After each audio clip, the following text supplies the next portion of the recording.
Magandang araw sa inyong lahat. Welcome sa ating coverage ng Jones Cup 2024.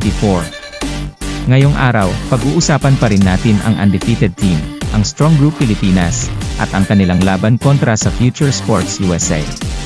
Tara, simulan na natin!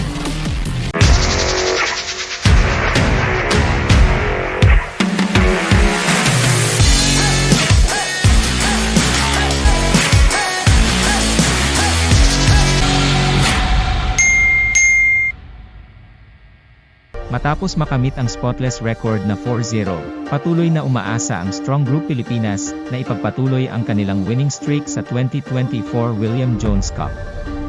Ang susunod nilang laban ay kontra sa nahihirapang Future Sports USA squad ngayong araw na, Huwebes, July 18. Gamit ang balancing opensa, tinalo ng Strong Group ang Malaysia sa score na 89-54, kahapon Miyerkules, July 17.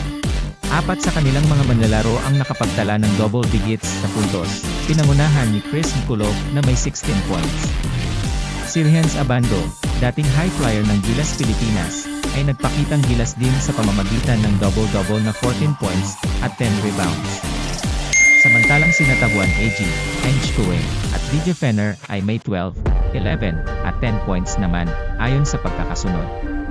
Mula sa pagiging lamang ng isang puntos late sa third quarter, nagawang tapusin ng Strong Group Pilipinas ang laro sa pamamagitan ng massive 43-7 run na nagbigay sa kanila ng 35-point na tagumpay kontra Malaysia. Tunay na nakamamangha ang kanilang performance sa second half.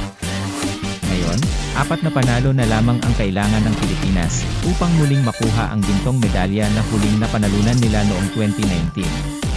Asahan natin si Mkulov na muling manguna para sa Strong Group sa kanilang laban kontra Future Sports USA na may struggling record na 1-4. Sa ngayon, si Mkulov ang leading scorer ng Strong Group sa lahat ng kanilang 4 na laban na may average na 20.5 points per game. Tunay na isang key player siya sa kanilang kampanya ngayong taon.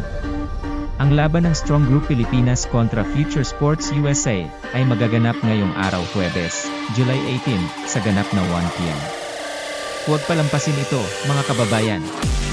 At diyan nagtatapos ang ating update para sa araw na ito. Huwag kalimutang mag-subscribe, mag-hit ng notification bell para lagi kayong updated sa lahat ng kaganapan sa Jones Cup 2024. Maraming salamat sa inyong suporta, at magkita-kita tayo sa susunod na episode. Paalam at hanggang sa muli.